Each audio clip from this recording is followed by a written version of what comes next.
Ensuite, nous allons aborder un point, un contenu tiré de l'extraordinaire. Aujourd'hui, c'est la 64e leçon. N'usurpez pas le titre de Tulku si vous ne l'êtes pas réellement.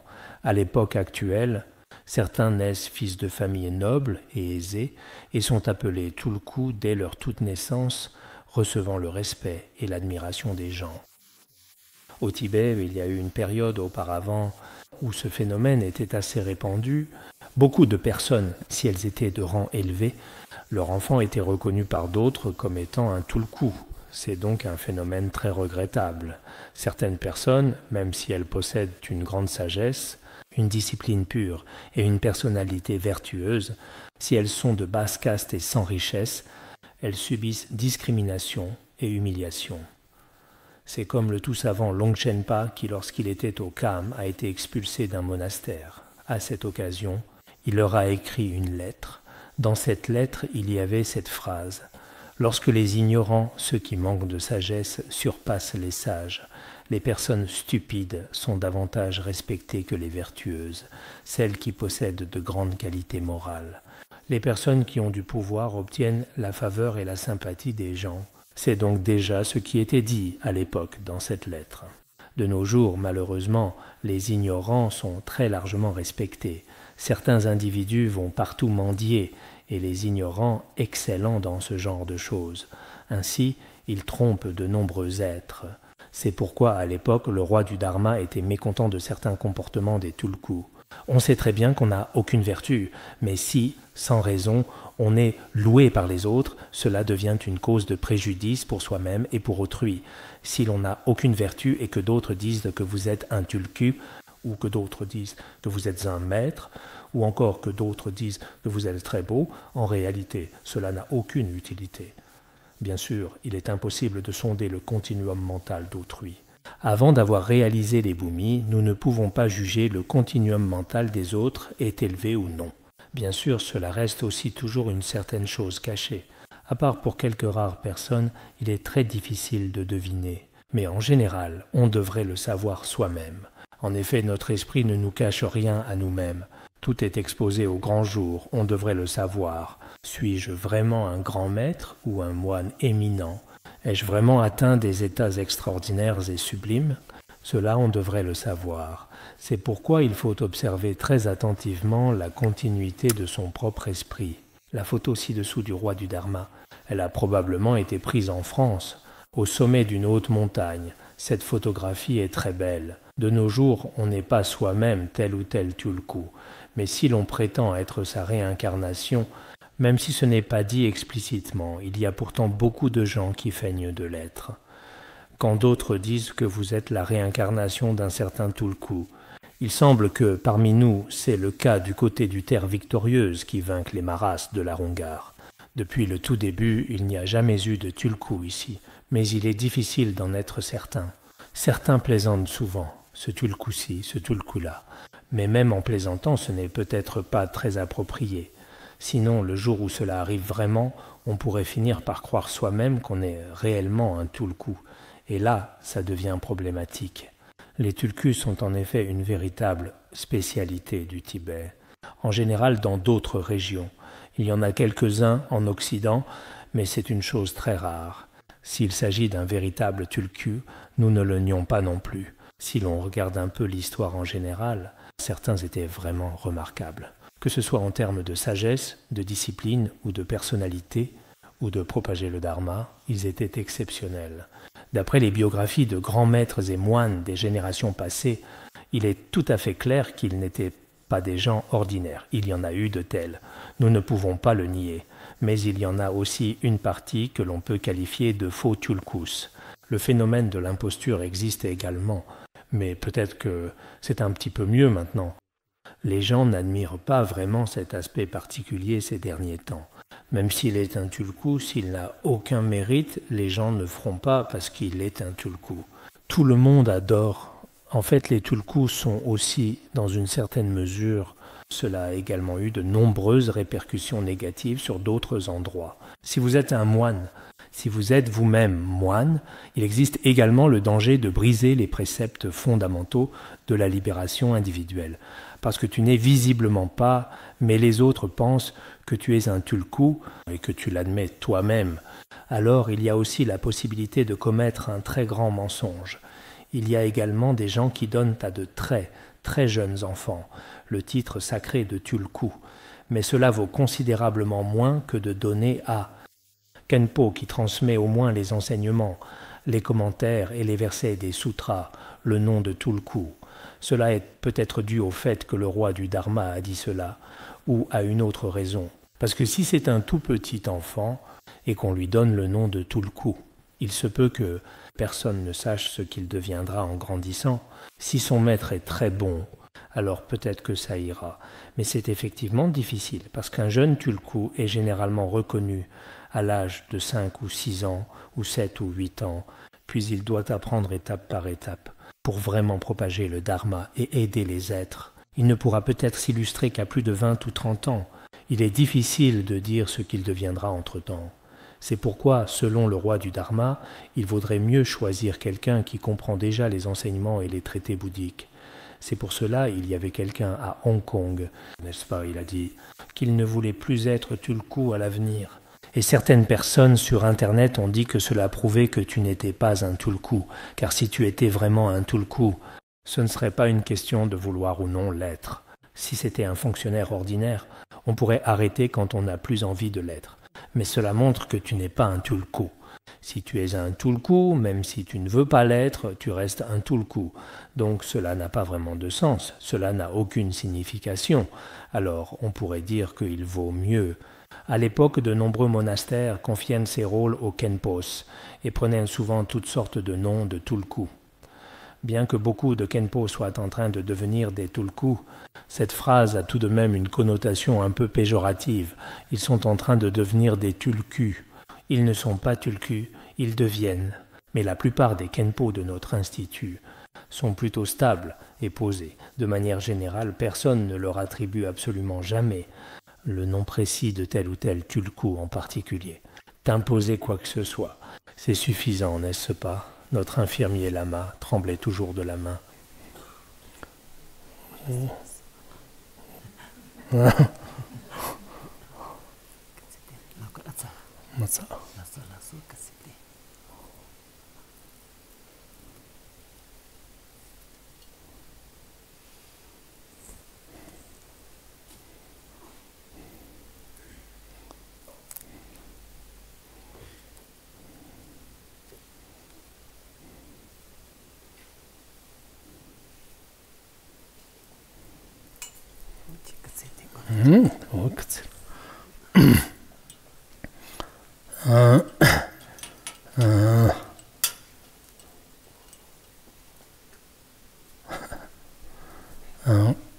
Le roi du Dharma disait « Beaucoup sont en train de devenir des tulkus, mais la plupart des Khenpo de notre institut sont plutôt stables.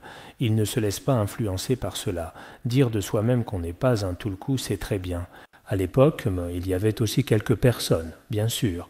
À l'époque, c'était encore une véritable vague. Maintenant, cela semble s'être calmé. Peut-être que les tulkus ne sont plus aussi nombreux qu'avant. C'est un peu mieux.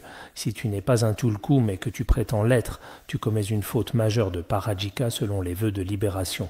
La faute de parajika correspond au vœu fondamental. Si tu n'es pas un tulku et que tu dis « je suis un tulku » ou que d'autres le disent pour toi, certains essaient de trouver des moyens, par exemple en allant voir d'autres personnes, et dire « un tel a dit « je suis un tulku, confirmez-le ». Il pense qu'il a été reconnu. Il dit « oh oui, oui, tu es un tulku ». Ensuite, il va rapporter ces paroles à une autre personne, disant « c'est lui qui l'a dit, je suis un tulku ». Après être passé par plusieurs personnes, au final, il devient vraiment un tulku. Cela arrive aussi. Le titre de tulku dans le bouddhisme tibétain est effectivement assez complexe. Pourquoi certains chercheurs pensent l'absence du système des tulkus préférable? D'autres, si le système des tulkus n'existait, les grands maîtres et érudits générations précédentes, certains grands maîtres et érudits actuels. Si l'on efface le système de réincarnation des tulkus, ce serait certainement déraisonnable, car il s'agit d'un phénomène historique. Il y a donc aussi ce point de vue, mais quoi qu'il en soit, nous ne pouvons croire que tous les tulkus soient de véritables tulkus, ni que tous les tulkus ne le sont pas. En fait, c'est un peu comme les coraux dans notre monde. Il y en a des vrais et des faux. Il en va de même pour les tulkus et aussi pour les kenpos. C'est pareil pour les maîtres et pour les geishés. Certains n'ont pas vraiment de connaissances. Par exemple, les kenpos, les geishés, tout ça. Même s'il s'agit d'un savoir, c'est une certaine. Mais il y en a aussi qui usurpent ce titre. Certains l'obtiennent aussi par divers moyens. C'est comme lorsque nous conduisons une voiture. Il y a quelque temps, il n'était pas nécessaire de passer l'examen du permis de conduire en personne. On pouvait obtenir un permis de conduire simplement en payant une certaine somme d'argent. Beaucoup de personnes que je connais, leur permis de conduire était faux. Donc aujourd'hui, même si l'État affirme que le certificat de Tulku en ligne est correct, mais ce correct, du point de vue de la politique, ils l'ont validé, ils l'ont autorisé. Mais en ce qui concerne la véritable réalisation spirituelle, ou pour savoir si c'est vraiment authentique, ce n'est pas facile à dire. Beaucoup de ceux qui reconnaissent les Tulkus, eux-mêmes aussi, peut-être que je ne devrais pas le dire ainsi, parfois sont aussi assez... Peut-on dire qu'ils sont confus, mais ce n'est pas facile à dire. Il est difficile de se reconnaître. Si l'on a soi-même beaucoup d'avidité, de colère et d'ignorance, il est aussi très difficile de reconnaître la continuité d'autrui. Comme le roi du Dharma, Yishin Norbu, il y a effectivement des tulkus remarquables, nous devons l'admettre. Oh, si dans une vie antérieure on était une certaine émanation, tout le monde en est témoin, mais dans certains cas, oh, parce que la renommée de la vie précédente était très grande dans cette vie-ci, l'écart est particulièrement important. Est-il possible qu'il n'y ait eu qu'une ou deux vies intermédiaires et que toutes les vertus aient été complètement oubliées, ou même disparues? Cela aussi, il est difficile de le dire. C'est pourquoi ici le roi du Dharma s'adresse aux tulkus et il est assez explicite. Tu n'es clairement pas un tulku, mais certaines personnes ignorantes pensent que tu l'es, et ainsi elles développent de la foi. C'est là un acte de tromperie envers les êtres sensibles, un acte négatif. La plupart des fautes fondamentales des bodhisattvas proviennent de tromperie les êtres sensibles, car la majorité des fautes des bodhisattvas provient en réalité du fait de tromper les êtres sensibles. Passons maintenant à la section 65.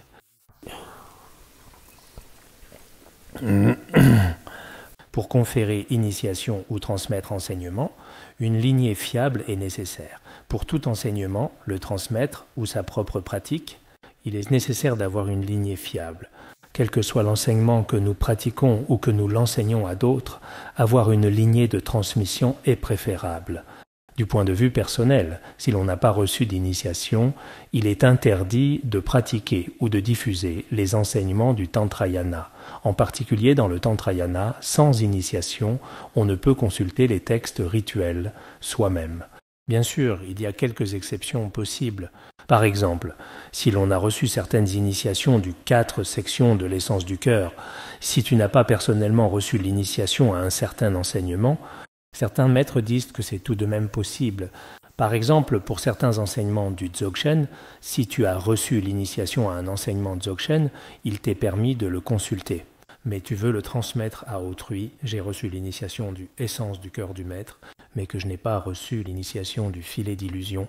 Utiliser l'initiation l'essence du cœur du maître, comme substitut je transmets à quelqu'un l'initiation le filet d'illusion, ce n'est pas autorisé. Il faut absolument avoir reçu cette initiation spécifique. Bien, si j'ai reçu l'initiation d'un maître tertön, mais que je n'ai pas reçu l'enseignement d'un autre tertön, je ne peux pas le transmettre si je ne l'ai pas reçu. Pour sa propre pratique, il est préférable d'avoir reçu l'initiation. Mais si vraiment il n'y a aucun moyen, ici, le roi du Dharma explique également ci-dessous que lorsque certains maîtres sont déjà décédés, et qu'il n'est possible de recevoir l'initiation, la transmission directement de leur part, ni la transmission guidée, on peut alors suivre ce qui est dit dans le recueil de l'essence de l'esprit du maître, recevoir la bénédiction de la réalisation dans son continuum, et à partir de là, il est permis de l'enseigner à autrui. Si l'on a reçu la bénédiction du corps d'illusion de ce maître, comme le vénérable Jigme Lingpa, qui a reçu la bénédiction du corps d'illusion du vénérable Longshenpa, le roi du Dharma Yishin Norbu a reçu la bénédiction de Mipham Rinpoche, ou même si tu n'as jamais rencontré ce maître, mais un rêve ou une expérience spirituelle, Tu as reçu sa bénédiction, cela est valable. Ou, après avoir reçu dans le continuum mental la bénédiction et la réalisation du maître, même sans avoir la lignée de transmission, il est aussi possible de transmettre leur enseignement aux autres êtres. Le roi du Dharma l'a enseigné, Chakmé Rinpoché l'a aussi enseigné par le passé. S'il n'y a pas de tel maître, dans ce cas, on peut aussi, par le biais d'une lettre devant l'image du maître, ou devant la visualisation du maître, recevoir soi-même la transmission. Concernant la transmission, il existe deux opinions concernant la transmission. Peut-être d'un point de vue strict, il faut d'abord avoir reçu soi-même cet enseignement avant de le transmettre à autrui. C'est très bien ainsi. De plus, si dans un rêve on rencontre le maître, qu'on reçoit ses instructions et qu'il transmet personnellement l'enseignement complet, et que l'on reçoit aussi la permission, on peut alors donc transmettre cet enseignement à autrui. Il semble que ce genre de situation soit assez fréquent chez nous. Dans ses propres rêves, on reçoit la transmission d'un certain maître. Cela m'est arrivé assez souvent, mais en général, je n'ose pas le faire moi-même. Toutes ces transmissions que j'ai reçues m'avaient déjà été transmises. Dans les rêves, les grands maîtres, ils peuvent effectivement recevoir la transmission dans leurs rêves et la transmettre à d'autres. C'est ainsi que le roi du Dharma l'a expliqué ici. Mais pour nous-mêmes, nous restons tout de même très prudents et vigilants. Il est préférable de recevoir cette transmission devant quelqu'un et ensuite de la transmettre à autrui. La bénédiction est différente. Lorsque nous pratiquons nous-mêmes, il vaut mieux avoir reçu la transmission de cet enseignement. Cette transmission est très importante. Sauf ces situations-là, quel que soit l'enseignement, s'il n'a pas d'origine ni de lignée de transmission, il ne doit pas être transmis à autrui. Surtout le Tantrayana, initiation, instruction et points essentiels nécessitent une lignée de transmission. Bien que certaines personnes pensent qu'il suffit de connaître un peu le rituel d'initiation, en réalité le simple et traditionnel rituel d'initiation avec un texte de pratique, il n'y a rien qu'on ne puisse pas apprendre. La manière rituelle de conférer l'initiation, l'apprendre en un jour, ce n'est pas compliqué. Mais il faut que ce soit fait par une personne dont la lignée de transmission dorée n'a pas été rompue ni souillée par la violation des vœux. Seule une personne peut conférer l'initiation. Ce n'est pas à initier n'importe comment. Je confère l'initiation, je prends cloche et vajra, je récite, et si je récite n'importe comment, cela n'est pas approprié. En pensant aux pratiquants des générations futures, prenons l'exemple du Bodhisattva Vajrapani. On peut le dire ainsi. Il est la sagesse indifférenciée de tout Bouddha 3 temps qui manifeste sous aspect Bodhisattva. Le Bodhisattva Vajrapani est ainsi. Bien que chacun sache qu'il n'a pas besoin d'initiation, en apparence dans les tantras, c'est souvent pour éliminer la tendance à conférer l'initiation à la légère et pour dissiper cette fausse discrimination qui consiste à la transmettre à n'importe qui. Afin d'éliminer ce genre de discrimination, il demande alors délibérément l'initiation. Dans sa biographie et ses histoires, il se rend tantôt à l'est, parfois tantôt au sud, puis ainsi tantôt à l'ouest. Après avoir reçu l'initiation devant chaque Tathagata, il continue alors à transmettre les enseignements tantriques. Ainsi, une fois que nous avons reçu l'initiation et la lignée, nous pouvons ensuite pratiquer par nous-mêmes. Donc, pour cette fois-ci, le contenu littéral de ce « l'extraordinaire » est simple, mais je pense que ce que j'ai aurait dû être reçu devant le roi du Dharma. Il y a quelques exceptions que je ne peux pas affirmer, mais cela devrait être reçu. Donc si je transmets la lignée à tout le monde, cela peut aussi être une bonne chose. Plus tard, pour transmettre la lignée du roi du Dharma à quelqu'un, pratiquer soi-même, ou simplement lire par soi-même. Il semble qu'après avoir effectivement reçu ce Dharma, le sentiment envers ce Dharma est complètement différent. C'est ce qu'on appelle la bénédiction. Par exemple, si nous n'avions jamais reçu le Sutra du Lotus, cela nous semblerait n'être qu'un texte canonique. Pour nous, s'il resterait ni trop proche ni trop lointain. Mais après avoir reçu cette lignée, notre connexion à ce Dharma est complètement différente. C'est pourquoi, pour chacun d'entre nous ici présents, le Dharma dont nous avons reçu la lignée sera sans doute accordé d'une plus grande importance par nous-mêmes. Peut-être aurons-nous l'occasion de le propager dans cette vie même. Et si ce n'est pas le cas, du moment que j'ai reçu une telle lignée, donc cette lignée ne sera ainsi pas perdue en cours de route.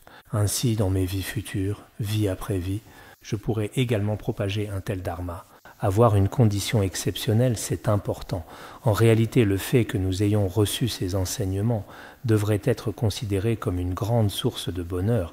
À l'heure actuelle, dans un monde où toutes sortes de calamités, de guerres, famines ou conflits armés surviennent actuellement, dans un tel contexte où chacun nourrit réellement envers les autres de la profonde peur et de la grande colère qui grandissait en lui dans son cœur, ou bien convoite la richesse, le statut et d'autres possessions d'autrui, dans une société aussi particulièrement complexe. Nous, sur cette montagne paisible, vivons essentiellement selon un mode de vie pur et simple. Aujourd'hui, parmi les nombreuses personnes que j'ai rencontrées, il y avait toutes sortes de dirigeants différents parmi eux. Certains dirigeants estiment que les conditions de vie ici chez nous sont, à bien des égards, différentes de celles des grandes villes. Il y a tout de même une certaine différence. Cela se voit nos logements et bien d'autres aspects de notre vie. Mais d'un autre point de vue, ici, nous vivons dans une sorte de paradis isolé du monde, où chacun pratique sa propre voie, menant une vie pure et paisible, sans ressentir haine ni animosité. Ce mode de vie, même pour ceux qui n'ont pas de croyance dans le monde, peut parfois susciter l'envie. Ainsi, nous-mêmes, souvent, ne réalisons pas la chance que nous avons. C'est pourquoi il est important d'en avoir conscience. Si l'on a reçu ces transmissions, un jour viendra où l'on se rendra compte qu'à cette époque, ces enseignements étaient vraiment précieux. À ce moment-là, nous avons vécu une période remplie de souvenirs heureux et d'histoires fascinantes. Chacun aime souvent raconter ses propres histoires personnelles du passé. Quant à ces histoires du passé, à cette époque, chacun réfléchissait à sa propre vie, à certains moments particuliers de son parcours, et il est possible d'en ressentir une certaine nostalgie, une douce réminiscence. C'est pourquoi il est important que chacun cultive un bon état d'esprit, que ce soit en écoutant les enseignements, en réfléchissant ou en générant la motivation. Si nous agissons avec une attitude positive, tout devient possible. Il ne devrait alors y avoir aucun problème. Mais si notre état d'esprit n'est pas bon, même si tu te trouves dans un palais doré, et que des mets délicieux dignes des dieux te sont servis en permanence, peut-être que ce bonheur ne sera pas forcément croissant.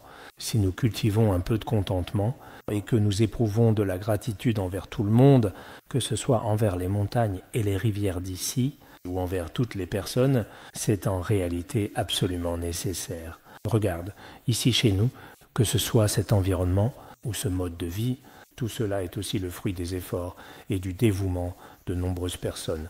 Donc si nous avons un sentiment de gratitude, notre cœur devient plus doux. Quand le cœur est doux, le monde extérieur paraît plus beau. Mais si notre cœur est particulièrement dur, qu'il est rempli de colère et de jalousie, de peur et de souffrance, alors même si l'environnement extérieur est un palais céleste, on a aussi l'impression que c'est un endroit particulièrement cruel. Alors, quand nous avons tous cela, c'est peut-être vrai. Nous tous ici, personne ne sait combien de temps il lui reste à vivre. Mais un jour viendra, ce processus continu d'écoute attentive, de réflexion profonde et de pratique assidue peut susciter des sentiments très différents pour chacun d'entre nous.